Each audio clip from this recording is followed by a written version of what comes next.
Hi, everyone. Welcome to another episode of Gabbing with Gabby. And today I have my friend Christopher Horstman with me. Hi, Chris. Thank you for being on the show today. Thank you so much for having me. Hi, Gabby. Yeah. I know Chris, like many people already that I've interviewed through the gym. We're both personal trainers. He is the founder of Move True, which we'll get into a little bit what that is about. He's also a personal trainer like I am, and he's just an overall great human being. We've had many, many awesome conversations in the gym together, and we had a lot of fun working together. I'm just hoping all fingers, all toes, all legs, and arms crossed that I can get back into that gym because I miss it and I miss my friends and working there together. So let's start, Chris, with let's start a little bit with you going into COVID, right? We all had to kind of shut down, and especially for someone like us, we were like, oh no, what do we do? I mean, we're in a gym. You're a director of a gym, and you're also a personal trainer. You also taught some classes here and there. Like everything just shut down. We were kind of like, we're out of work. What are we going to do? So I know that you've adapted, but you've also learned a lot of things about yourself during this time. So why don't we start there, and then we'll kind of climb uphill. Sure. Yeah. Well, to be completely honest, I did not mind the shutdown at first. It was definitely weird and a lot of unknown and different. But I was like, wow, I got 3 weeks off. This is kind of nice. Like, I can Yeah, take it a was breath. nice, I right? can like do some things that I was saying I didn't have time for before. And so to be honest, it was kind of nice at first, although this whole situation was still a little scary. Um, and then as time goes on, everything changed. The main focused interview, I guess, is going to be on kind of my discoveries and my personal journey that have happened over the past year. But um, but yeah, I was excited at first. I was chilling at home, watching Yeah. catching up on shows, and then after a little while, I started to feel like a lazy bum, and was like, okay, I should probably be proactive and keep doing things, keep moving. Um, and it was funny, like we were all talking with friends and coworkers and family, like, when do you think this is going to be over? Like, oh, I don't know, maybe August. Oh, August? No, not that long. And then August came, and we were like, oh, this might be another year. Yeah. I don't know. So I know. It it kept was going. It really, wouldn't stop. yeah, it was really challenging. Um, People's state of mind and willpower, and really kind of magnified a lot of things that were going on in everybody's lives. And people who are socialites really got hit hard. It was difficult for them Mm, to be isolated for so long. And while I thought I was happy being alone for a while, I got pretty lonely as well. I mhm. like to think of myself as someone who is fine on his own and likes his alone time. I live alone. I was single for a long time and always claimed, I like it. I'm happy. I love myself. But Mhm. Right. I'm to find out, all that stuff kind of got exposed. Uh-huh, right. Mhm. so, uh, as COVID went on, people, everybody kind of was affected in different ways, and not just professionally, but personally as well. And it gave, like you said, it gave people a lot of time to reflect and really analyze the things they were doing, what they were spending their time on, who they were spending their time with. Mhm. And so some family some family drama combined with um, dating, my dating experiences. I had a combination of things kind of come together toward in the last couple months that kind of awakened me to a lot of realizations about myself and who I am and who I've been and who I really want to be. And so, although those experiences were quite painful, some of the most painful experiences in my life, Mhm. there's definitely a light, and I'm already grateful for being shaken and woken up from the story I had been living, and we all kind of Mhm. take on these roles and identities and labels that are thrown around at us or on us throughout our lives, and um, we end up kind of becoming who we are, and Mhm. it's important to take a step back and always be analyzing that, and I guess I hadn't done that in a while. And Right. so I wish I, and the crazy thing is, I always thought that I was doing that. I always, was trying to get in tune with my spirituality, and like felt like I was reading things that were going to help my spiritual growth. And maybe I was, but I really had no idea of how to apply anything to my Mhm. life. Um, and I really didn't feel like anything was truly resonating, but it looked good on Mhm. the outside. It looked like to other people like I was taking care of myself and Mhm. really making strides. And but deep down, I didn't feel like I was, and I was feeling Right. kind of stuck. And I think the universe was telling me that I needed a shockwave in my life. I needed a couple people that I cared about to, you know, tell it like it is, Be in kind your of. face. Yeah. Yeah. I'm gonna pause right there because Right. I just want to comment on you saying that you always were doing something to better yourself. And I don't think that it was doing nothing. I think you kind of were gathering those tools, and maybe you didn't know how to apply them then. But I think you were kind of gathering those tools for this moment, right? Because then you knew what you had to do and you knew what it had to take. So maybe if you didn't have those tools, it would have been a little bit even more difficult, right? But because you kind of had a sense of, I know what it's going to take for me to kind of look at myself and look at my behaviors and change my behaviors, because changing behaviors is very difficult, especially when you have like a tape running in your head of how this is supposed to be. It's like, this is what I do, this is who I am, this is how I have to be. If I flip this tape over, I don't know what's on the other side and I don't want to do it. It's too Yeah. scary. Right? So you're basically reprogramming yourself. But you've already kind of accumulated some tools to approach those things. So I wouldn't discount all the things that you've done, because I think they served their purpose for you at the time, and now they're serving a bigger purpose for you now. And yeah, having people in your face, the people you love, going, you need to look, and of course you don't want to hear that, right? Because it's so painful, and you're like, whatever, that must be about you. But at some point you had to stop yourself, correct, and kind of go, maybe there's a little truth here, right? Absolutely, absolutely. And I had it was easy to kind of run to other people I'm close to and other people I love and have them soothe me and say, "Oh no, it's not Oh, true. yes. You don't listen to them. They must be projecting, or Right. you're great, Yep. and not to their Justifying fault, it's not their justifying fault how at you all, but feel. yeah, it made it easier for me to kind Yeah. of brush that off and dodge it and say, "Okay, that really wasn't about me." Yeah, But right. I had to do my my due diligence, as these are people that I care about and love, Mhm. to hold myself up to the light and say, "Okay, which are these things true?"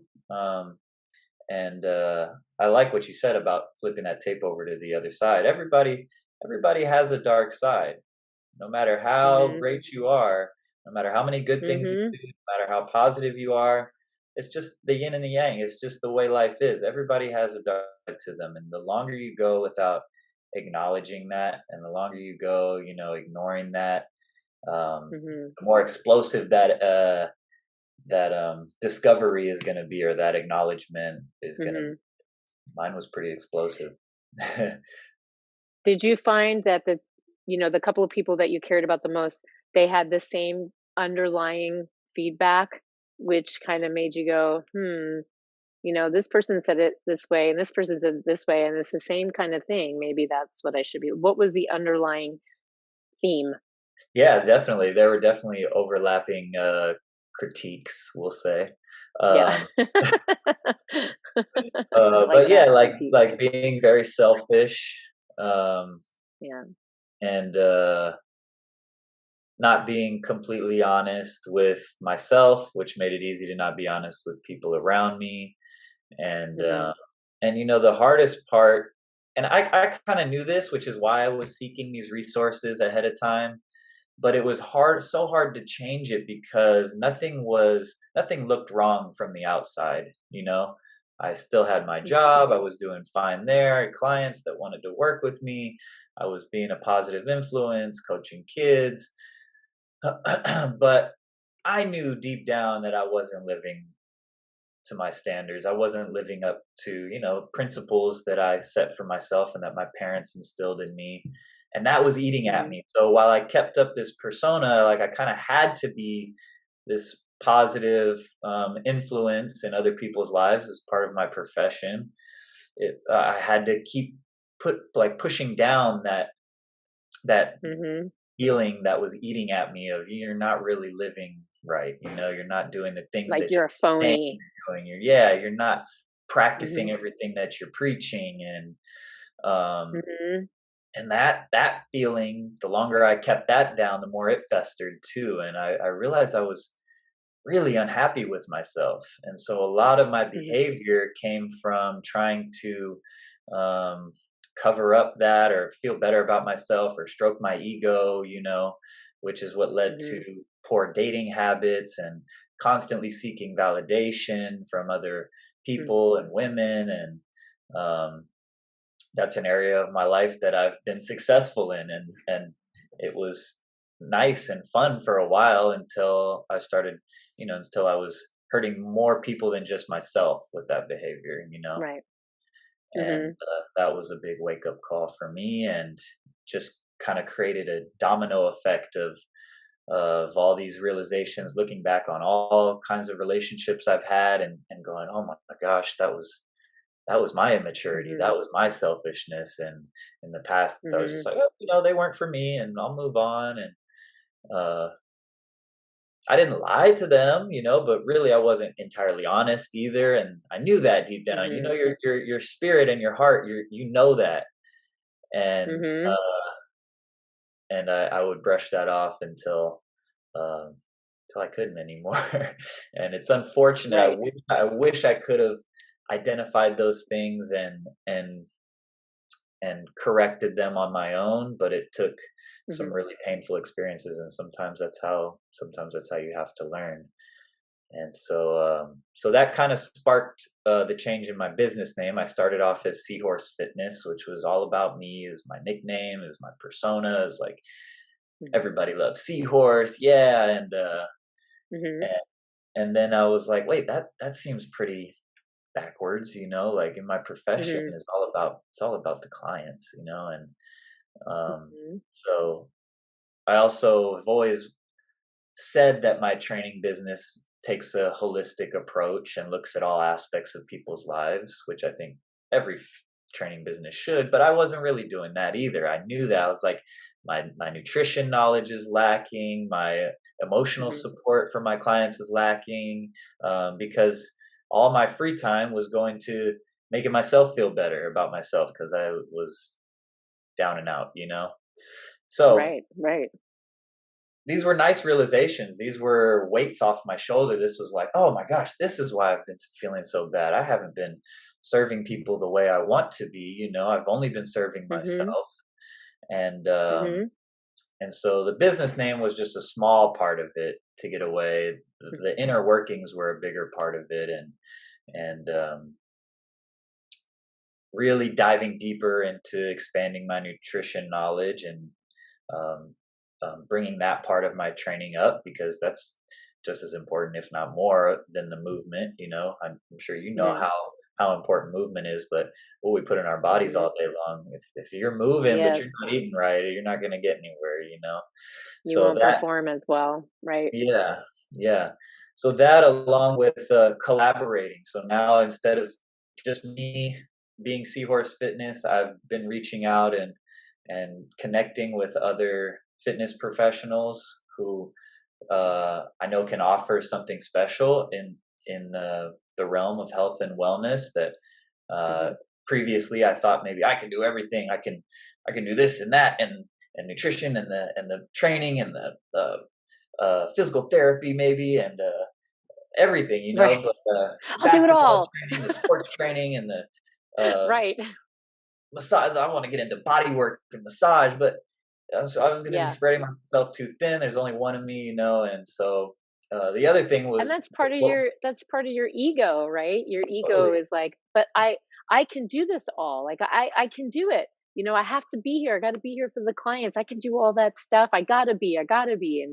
And sometimes you just got to sit back and realize like that's out of my realm of training. Like I wouldn't go and train an Olympic lifter. That's not how I train. Like I know what my limitations are. I know what my demographic is. I know what my audience is, and, as a trainer and a fitness professional, that's one of the things you really have to learn is knowing who your client is, right? Who are you looking to attract?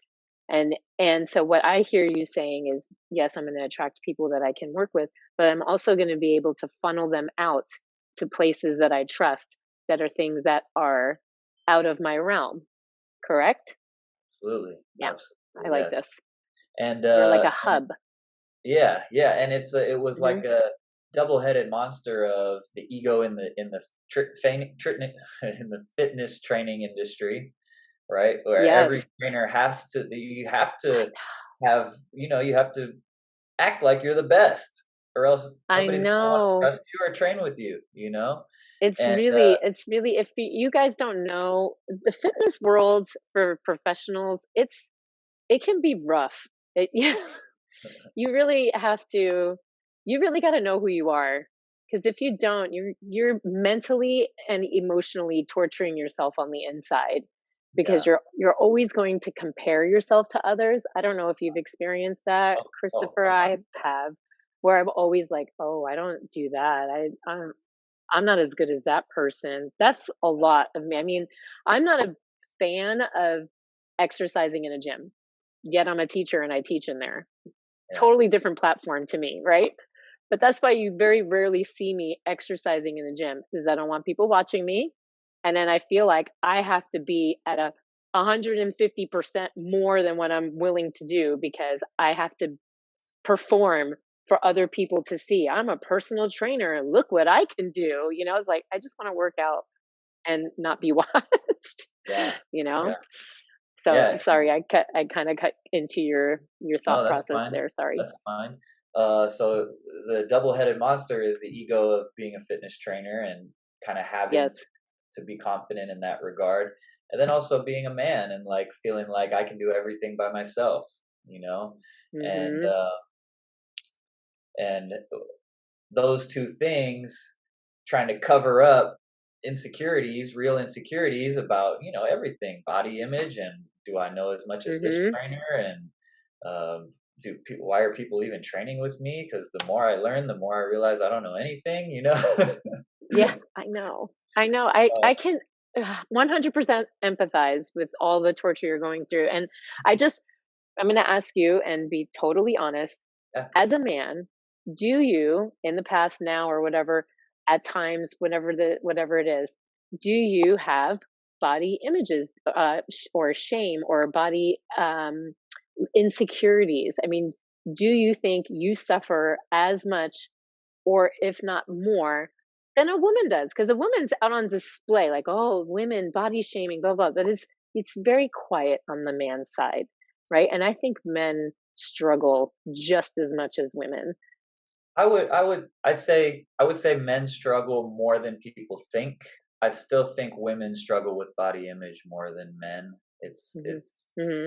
media and society has put so much pressure on women to look a certain Mhm. way. It's really, really Mhm. unfair. But I do think men struggle with it a lot. And even myself, who most people would look at and say, you look athletic and lean, and many people would want to look like this. I grew up as a basketball player where I was always underweight. On every team I played on, I was small, I was underweight, I was skinny. And Mhm. my whole life, I had wanted to put on weight. I stuffed Mhm. myself and I worked out hard and I never gained weight. And it's not a problem many people want to hear about, but it's a real one that a lot of people do have. They can't gain Mhm. weight and they feel, and especially when I started working in a gym, I started doing strength and conditioning for basketball players. And so I'm in a strength and conditioning facility with athletes. Everybody's bigger than me. There's a football team down on the other end who's huge, and all those coaches are Right. huge, yelling loud, and Right. I'm kind of more like laid back. I'm lean, thin. I'm like, do I belong here? Like, is anybody gonna take me seriously? Um, and so that was one of my realizations with my business change as well. I was trying to stay close to my business partner Randy, who's helped me in a lot of ways get started in the Mhm. fitness industry, and he's now in the NBA with the Clippers. And I was thinking, oh man, let me.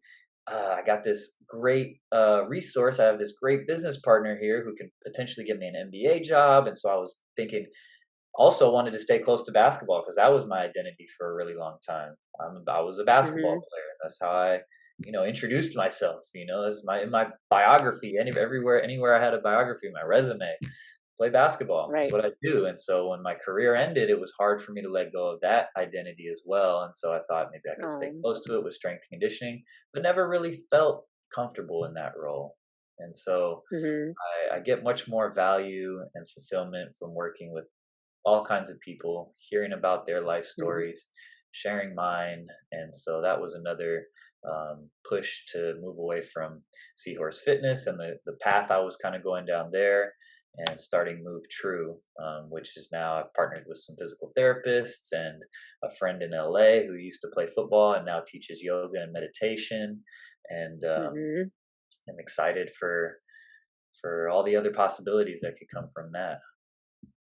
Right. And it's like I said, you're creating your hub and your network for people to come to this move true place, and then you can kind of they can find what they need there. And it's funny you mentioned Randy, like, Randy, he's not as huge like, football player, nor is he a tall basketball player. True. But he still gets respect because he knows what he's doing and he's confident in what he's doing, right? So it's just comes down to well, at least that's what I perceive, right? I mean, I don't know what's he's going on inside his mind, um, but it just comes down to confidence because it really doesn't matter what you look like if you can connect to your clients and they feel heard and they feel taken care of and the needs that they're coming to you for, then that's all that matters. I mean, most times I'm more of a therapist with my clients than I am, a personal trainer. I mean, a lot of time, I would say like 90% of the time, they're working out, but they're also like, I'm holding the bucket. Like, just keep moving and I'll hold the bucket while you just let it all out. I mean, you're moving your body, inevitably the emotions and things just start moving out too, which, I'm a big believer in that is that they're very connected. And so I'm happy in that place.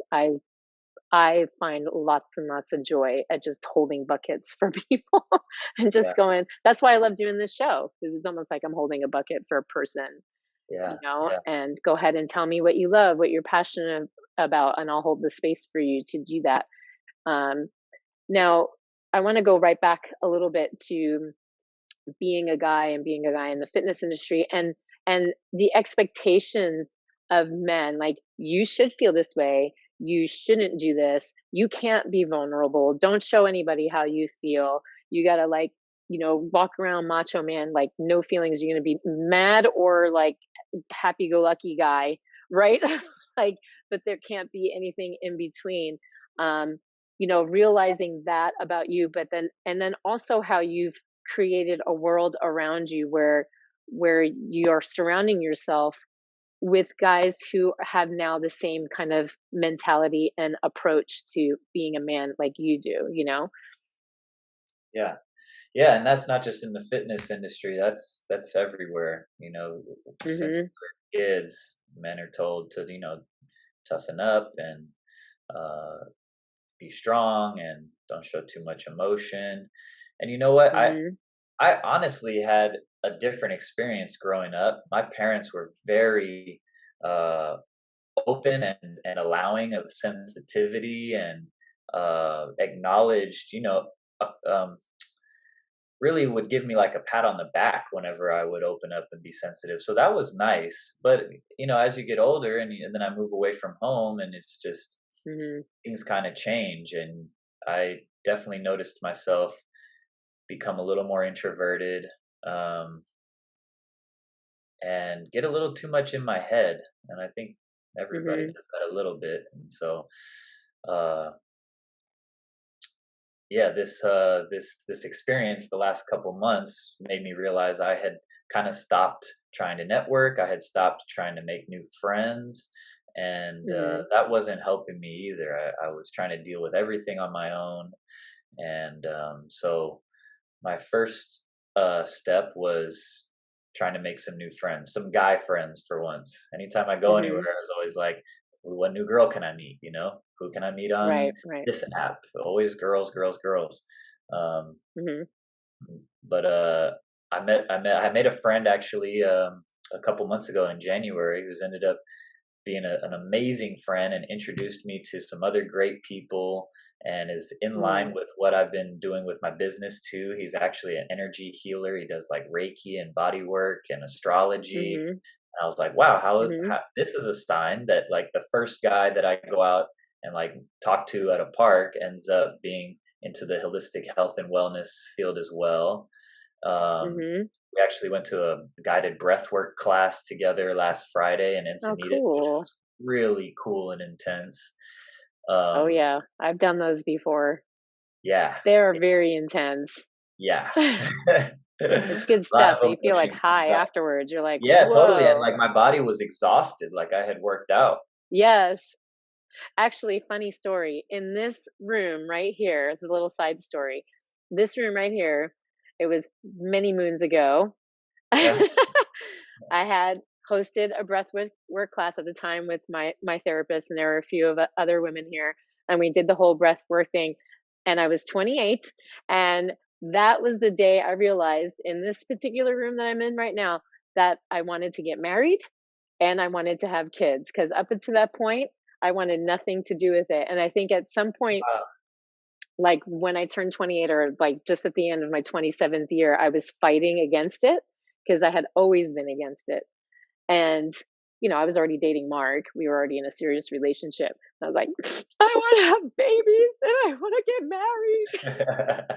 So it was like something I couldn't admit, but that was the place I got to. So it was a funny Wow, story about breath that's an work. awesome story. I never knew that. That's really cool. Yeah. I love that. And it just came to me now as we're talking and I happen to be sitting in this room. Yeah, I had a lot of deep emotions and thoughts come up, and you could maybe call some of them hallucinations, but we could talk about that another Yeah. time. Yeah, right. That can be another interview. But yeah, part of this, like growing up as a man, sex is a big part of it, and it was. Mhm. I recognized early on in my life that I wanted to live a healthy lifestyle, and so I Mhm. although I partied a little bit through my college years, I pretty soon after was like, I don't want to get hooked on alcohol or any kind of other substances, but sex kind of became my vice, my escape, Mhm. and and porn was a big part of that. I mean, since the Mhm. time I was a young teen, I started watching porn when the internet got big, and this Mhm. is something that is a big part of my life right now, and it's a big part of the turn that I'm taking in my life, and it's something that I want to talk about openly and help other young men as they're coming up because it's even more available now than it was when I was a kid, and Oh boy, is it ever. every Yeah. kid has a smartphone and everything's uncensored, and I just think about my nephew and some of the high school, middle school boys that I coach, and um, still working on finding the best way to present, open up conversations about it with them, and also still working on my own habits, Right. so that Because was it's something almost that, taboo. It's you don't talk about stuff like that. I mean, that's yeah, like no, that's your dark secret that you do behind closed doors, and you're not supposed to be talking about that with anybody. Like, I mean, I yeah, know growing up in an Italian house, nobody talked about sex, and even though it was not talked about, you got a clear message. It was a no no, right? It just that part always really amazed me that even though nobody talked about it, we understood, no, that's just no, off the table. yeah, Nobody's yeah, like, you just got a clear message. And, it's just one of those things that people will feel great shame about, especially if they find out that they were watching porn. Is like, Game of Thrones is pretty much soft porn. I mean, it's everywhere. You know what I mean? So it is easy, very easy to access. And everything in moderation. When it starts getting too much and then it starts affecting the way that you approach your relationships, then yeah, then you got to take a second look at things, you know? yeah.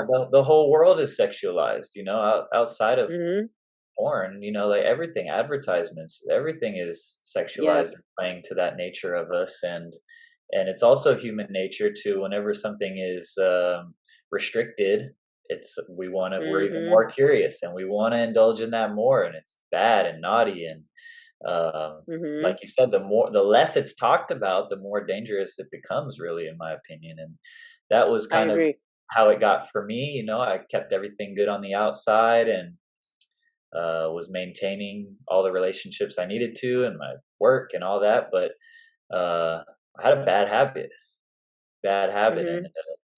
it, without me realizing it, it was affecting the way I viewed women and treated women, Hmm. uh, and yeah, so I've really hit a corner in my life, and realized it was a problem a couple years ago. But again, never had any really bad instances that made me say this has to stop.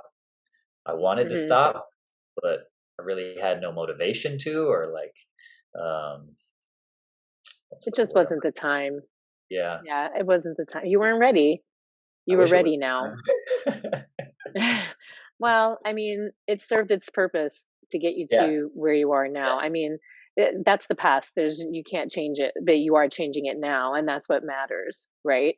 Is that you're learning from something that you abused, basically. And we talked about it being an addiction, and I was using that word a lot, and you said, you had some thoughts about that, and I really liked your thoughts about that. So let's talk about that word and sure. how, yeah, and how people can identify with it and how it doesn't identify with you at all, right? Like, because there's a different way to approach it, right? Yeah, so I would say maybe 2 years ago, I finally was like, "Okay, this is something that I wanted to stop doing, and I haven't been able to stop." And okay, I think that is what defines an addiction, right? And so I was like, Mhm. and then I felt good about myself. I'm like, okay, whew, like I can admit this. The first step is admitting Right. it, right? I feel like I'm on the right path now. I admitted I have an addiction. Now I can start to Yeah. work on it. I went to a meeting. I got a 12-step program. It just didn't last. I didn't feel like I disassociated is what I did. I went to a meeting and did this. I'm like, whoa, whoa, I'm I'm not not this. that bad. Yeah, right. This isn't. Right. I don't belong here. That's always how it is. I'm not at the level of these weirdos, right? Who Right, just don't right, want to identify at all. totally. And then, yeah, I was that bad because I mistreated people, and people that I really cared Yeah. about. So then, started going to therapy. But I read something recently that was like, identifying with porn addiction. Not saying that there are no addictions, but porn Mhm. addiction in particular is tricky because it is it's really playing on our sexual desires. Like, okay, a man likes to play with himself, right? It feels good. Mhm. There's nothing wrong with that. and then you have these No, that's never media. gonna go away. Yeah, Yeah, men like natural. a lot of men like the female figure, right? It's Mhm, always been this way, right? I would mhm. like to look at the female figure unclothed Right, often. There's nothing wrong with that. Like, this is natural, right. right? The problem is Yes, today it's just way too readily available in yeah. all forms, and you can And the go. manner in which that it's being presented, I think, has a bit to do with it too, in terms of watching how women get treated or men. I mean, I Yes, don't whatever you're in, there's really no however yeah, education behind it. There's no yeah. education behind it. Mhm. It's just out there It's and not from all a loving crazy. place. Right. Good point. Yes. Yeah, And so this yeah. thing I read was like, the more you identify with this being an addiction, the more you perpetuate this addiction, and the longer it can go on. And it's like a cop out. You can say, "Oh, I'm addicted to it, so I keep going back." Right? Yeah, so what can I do? Yeah, I have a not addiction. problem. Yeah, yeah. So I liked that. I liked that viewpoint on it, and that helped. That kind of like took a weight off my shoulders. Like, not that I Yeah, had a real problem admitting that I was addicted, because it was a behavior that was repetitive and no longer serving, or maybe never serving me well. Uh, yeah, right. but uh, but that was nice to hear. So I'm trying not to identify with that now, and feeling like I'm As an in addiction, control. right, the Yeah, word yeah, addiction and just using yeah. Mhm, yeah. And what's also helped me has been getting into Taoist philosophies. So I mhm, realized the idea of God was something that I rejected for a long time too. mhm, Never really had any education at home about it. My dad said he was Christian, but we stopped going to church before I was born, and my mom was an atheist, and I guess I kind of took that path of not believing in anything. I haven't had any experiences that have awakened me to anything. So what is there to believe in?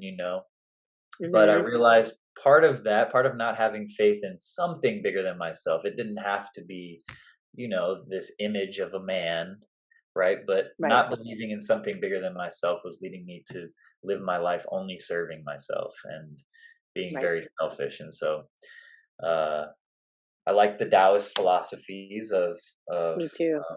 of living, and kind of understanding Mhm, the flow of the universe and energy balance, and um, their their practices involving sex have been in line with what I'm wanting to accomplish now. And so that has been one thing that has really helped me, because rather than restricting a behavior, which is hard, it's like, even with a diet, don't eat that, and that's all you're going to want to eat, right?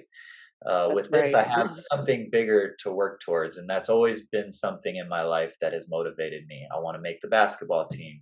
I want to be a good trainer. Mhm, I want to do 20 pull-ups in a row. Like, I've always been very goal mm, oriented, right? So mhm, to have this set of um, practices that I prin can do, yeah, and and always wondered why I couldn't have a connection with my spirituality too, is because sex energy is very powerful. And if I was misusing my male sexual energy and mhm, abusing it, then there was no way I was going to be able to come close to feeling any kind of enlightenment, or mhm. goodness about myself, really. Sure, yeah, it's being clouded and it's all being funneled into this one place where you're just getting self-pleasure, really. You're just Yeah. that's all you're concerned about. Yeah. It's very selfish. So you can't if you're being selfish like that, how can you be open to anything else? I love Taoist philosophy too. I saw that you posted that the Tao of Pooh. I loved that book. Yeah, that And was I kind of also like have my another book I'm going to introduction to recommend it. to you. Yeah, yeah, it's a good introduction. I have another book here. I'll have to find it when we're done, and I'll send it. I'll tell you which one I liked a lot that I read. Um, the other thing is that we talked about real quick. You met and made a new friend who's kind of in the same lines of how you're thinking and the direction that Move True is going in. But you've also found another organization of men um, that just are healthy men, supporting men, which I think is great. I've heard about this. They've been around for a long time. So let's talk about that really quick, and I'm definitely going to share that in the links below in the description below. Yeah, and part of this is when I had this shift, when I had this all this turmoil happen, and all these painful feelings come up, and all these realizations about myself. I'm really not the person I think I am. And like, okay, Mhm. now this sucked. Let me stop kicking myself and figure out a better path. When I started doing that, Mhm. things started falling into my lap. Things were making so much Mhm. sense, like meeting this guy. And I enrolled myself in martial arts, which is something I fell in love with 10 years ago, but stopped when my sifu passed away. I was like, didn't want to train with anybody else. But I love Mhm. Bruce Lee, and I was always, and that was something I wasn't fulfilling too. I'm like, I love martial arts, but I'm not involved in it in any way. So I got into a Mhm. martial art. Uh, my sister up in San Francisco, she has a group of friends who are part of the Mankind Project. I'm like, wow, look at, I have all these Mhm. resources around me that I've been Mhm. ignoring. Right, We're they've gonna been there the launch. whole time, like, hello. Yeah, we're ready when you are. We're here when you're Like, yeah, ready. right, we're here. So that's been awesome too. Just talking to those guys one on one over the phone, like long 45 hour talks, and then also joining group meetings with a bunch of guys I've never even met before, all over California, and That's great. sharing our feelings, learning how to listen, truly listen empathetically, and um, give advice whenever you feel it's appropriate. But just being able to hear other people's stories, and it's cathartic to talk about your own struggles and your own journey, and have other people, kind of chime in and say, I've been through that too. I know what you're feeling. Um, yeah, it's been really, really nice. Yeah, I love that. I think it's great too because I think there needs to be more of that for guys. I mean, I have a son, he's a Capricorn, and he is there's like a thick wall around him, and I always tell him, "I'm just gonna keep chiseling until I can get in." You know? I just still just talk to him and I ask him questions. I mean, he doesn't easily share, Yeah. and does not is not I mean, just by nature. It's in his nature. It's how he's always been. He doesn't just willingly share how he feels. And then, of course, you're in a world where it's not okay to share how you feel if you're a guy because that makes you weak or whatever. Who knows? Put something on it. Hmm. It's just not okay.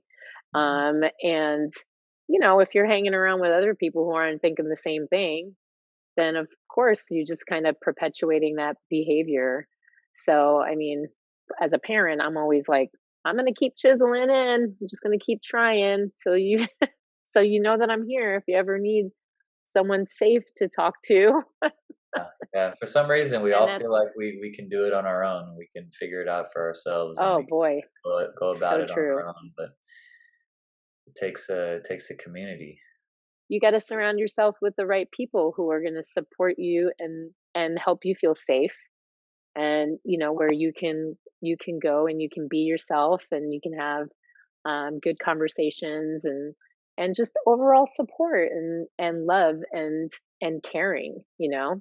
Yeah. I'm super glad that you're finding this, and that's Mankind Project, which we'll share that in the description below.